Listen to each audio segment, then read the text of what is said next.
Hi, welcome to my YouTube channel. My name is Sara Peternell. I'm board certified in holistic nutrition. I'm the owner of Family Nutrition Services, and I'm the creator of the 30-day online program called Nourished and Renewed with Hashimoto's. I love to share my top tips for family and kid nutrition, and I have a lot of clients and followers on social media who ask me questions about herbs. Now, as someone who is specialized in holistic nutrition, I also have some information at my fingertips that may help you both with incorporating culinary herbs, which means the types of herbs that you can cook with that offer medicinal benefits, as well as some information that I can share with you about types of herbs and the formats that you can use for herbs with children. Now, the reason I'm talking about herbs is because herbs actually are very gentle. Yes, they do act as medicine and they are very potent. But especially when you're thinking about using certain types of medicines for children, herbs usually are gentle enough to do the trick without causing any side effects. Now, just a disclaimer that I do have some very top product lines that I believe in wholly and have been using for many years, especially with my own children. I'm a big fan of Wish Garden herbs. You can find the link down below in the pinned comments for a direct link to Wish Garden and some of their special products that I really believe strongly in for children.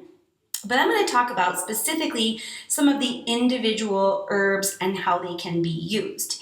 So what I commonly hear from parents is that they're looking for like some gentle herbs that can help support a child's nervous system. Now, why would we need this? Well, kids today, they're kind of bombarded with a lot of stuff. Just think about the world we live in right now. Everything from COVID to murder hornets and online learning and, gosh, it's an election year too. So kids might be dealing with just as much stress as parents are.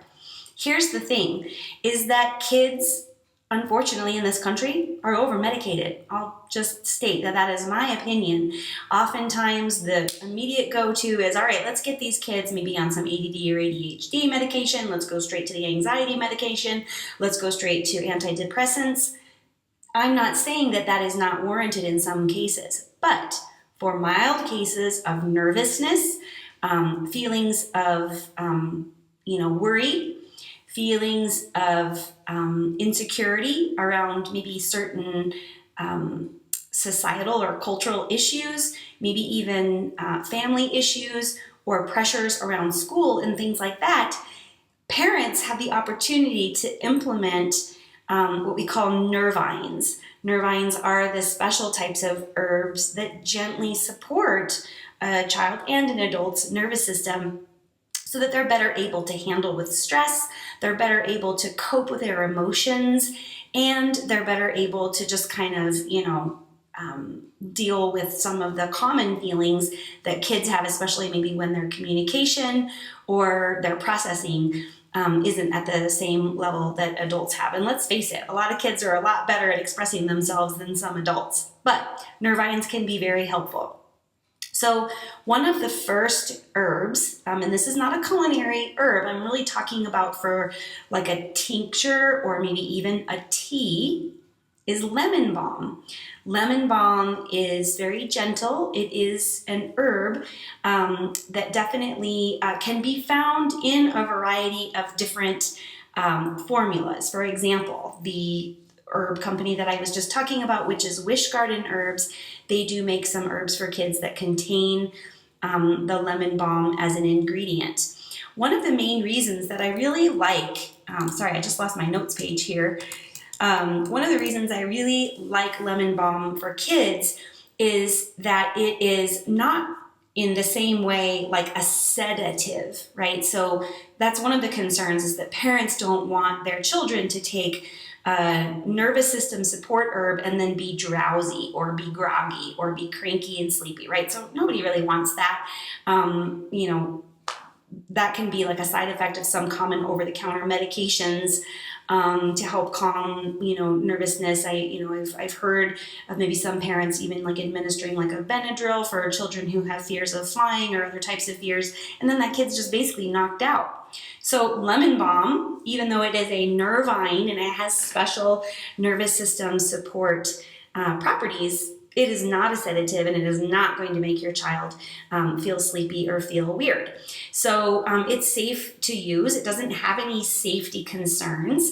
And lemon balm can be used during the day, both to support, as I said, some of the stressors, but also it can be used to help with things like difficulty falling asleep without it being completely sedative. There are research studies about lemon balm, primarily in adult subjects, but it has been shown to relieve anxiety as well as improving focus. So these are two things that can really help kids, especially when we're talking about maybe school-related stressors.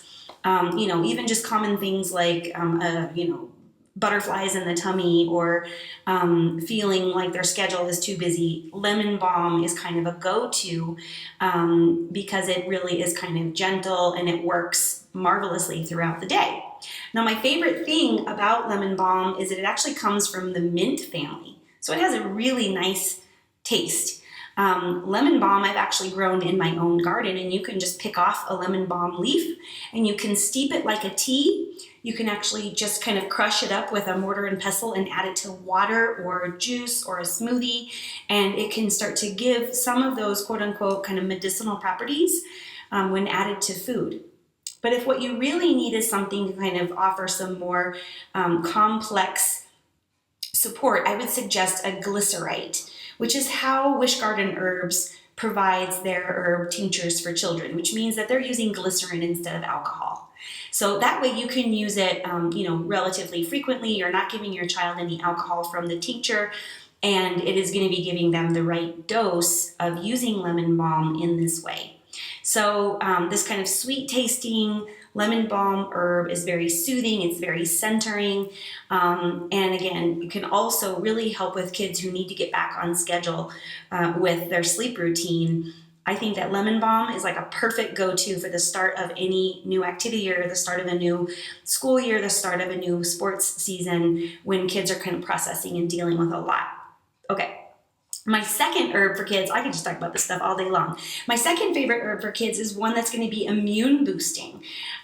So this is actually elderberry, and I'm sure you've probably read a lot about elderberry, especially in the last few months as we've been dealing not only with cold and flu season, but the coronavirus, and we've been dealing with kind of just like this onslaught of all of these new concerns around wellness and supporting children's immune systems. I'm a huge fan of elderberry syrup as basically preventative care from an herbal perspective to support children during the winter cold and kind of winter months, the flu months, right? So it's very tasty. It can actually be sort of sweet. You can find it in a lot of different types of preparations, whether it's a syrup.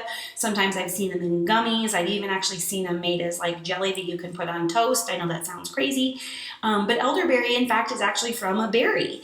And black elderberry ranks high by the National Institutes of Health as being a potent antiviral berry. So this is great news.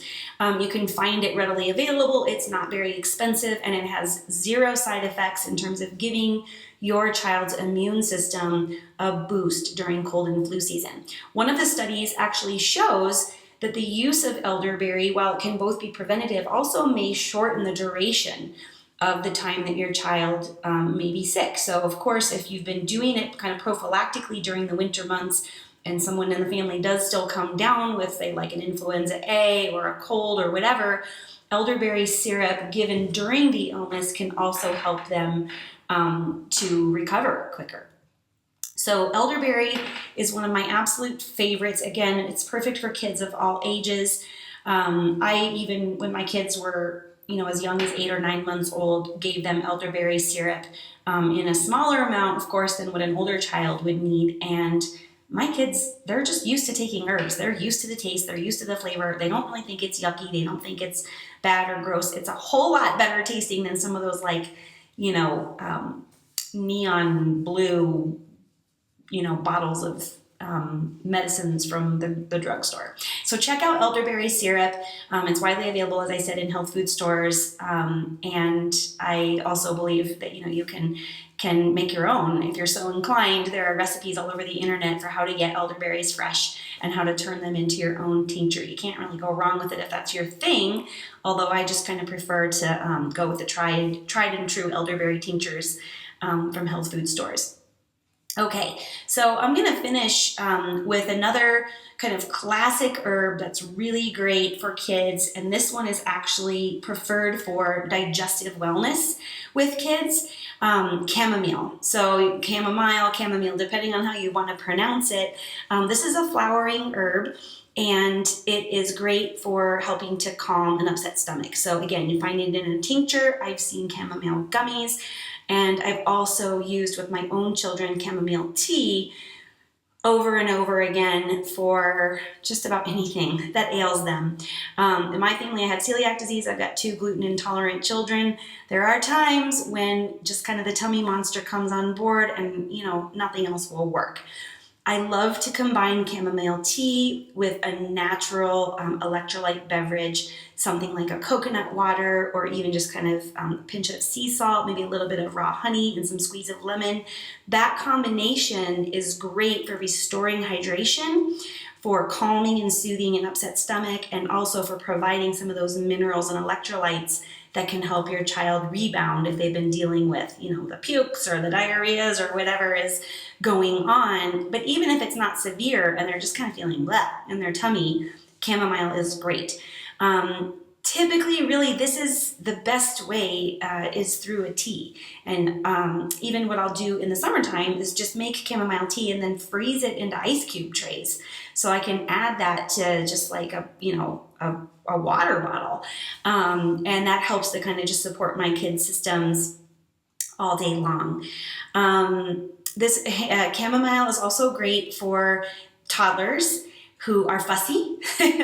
And so having chamomile popsicles is a great way for those kiddos who are just kind of maybe going through some terrible twos, giving up their naps, learning that they have free will and they can say no. I've taught a lot of my clients who have young children how to make a chamomile popsicle, and they say it's like a game changer. I mean, it's pretty easy. You're basically just making chamomile tea. You can sweeten it with raw honey and fresh lemon juice if you want, and then just pour it into a popsicle mold. Give that to your little guy and be like, okay, buddy, here you go. Next thing you know, all is right with the world again, thankfully. So again, chamomile is really safe and gentle for people of all ages. There is some concern in some studies, as well as kind of just looking at some of the cross-reactivity, that chamomile is part of the ragweed family. And so if you've got some kids, or you and your spouse, or maybe you're dealing with like wicked hay fever and you know that allergies run in the family when it comes to ragweeds and different types of seasonal pollens, chamomile may not be your go-to, because it certainly can cause some of the same types of symptoms: sneezing, itching, rash, dry, itchy throat, etc. So you would want to avoid that. I have allergies, and my kids have allergies, and they still do okay with chamomile. So we haven't really found that to be a problem, but it is something to be aware of. Just because it's in that family, it's a flowering plant and it's ragweed. Basically, it's, it has Mother Nature's kind of double-edged sword. It can be one person's miracle and another person's misery. So these are some of my top herbs. Check them out. Look at some of my other videos that I have about kid and family nutrition. Actually have a whole playlist. You can check that out. But one of the ones I love, especially for summer, is the video where my kids and I make homemade ice cream. This was about a year ago, and we had so much fun. We try to do this, a few times a year. Pull out the ice cream maker. You could make an elderberry ice cream if you want to. Hey, go for it. Try it out. Thanks so much for watching my channel. Thanks so much for liking and subscribing. Share these videos if you know some folks who can benefit from this, especially those chamomile popsicles. Send them to your sister-in-law or whoever's dealing with a cranky kid at home. All right, you guys, thanks for watching, and I'll be back soon. Hi there. This summer, I've created for you an amazing summer solstice meal plan subscription. It comes in 3 options: the 4-week plan, the 8-week plan, or the 12-week plan. All of the meals are included. 4 meals a day: breakfast, lunch, dinner, and snacks, 7 days a week. And each week you get access to this beautiful handout with colorful recipes, a complete grocery list, and all of the nutritional information to help you stay on track with your healthy goals this summer. Spend more time in the sun having fun and less time worrying about what you're going to eat. This is a great way to stay on track with your goals and to learn some new, kind of yummy, fun new recipes. They'll stick with you for the long haul. Go to my website, sarapeternell.com, and click on the Resources tab, and there you'll find the meal plan subscription. Thanks.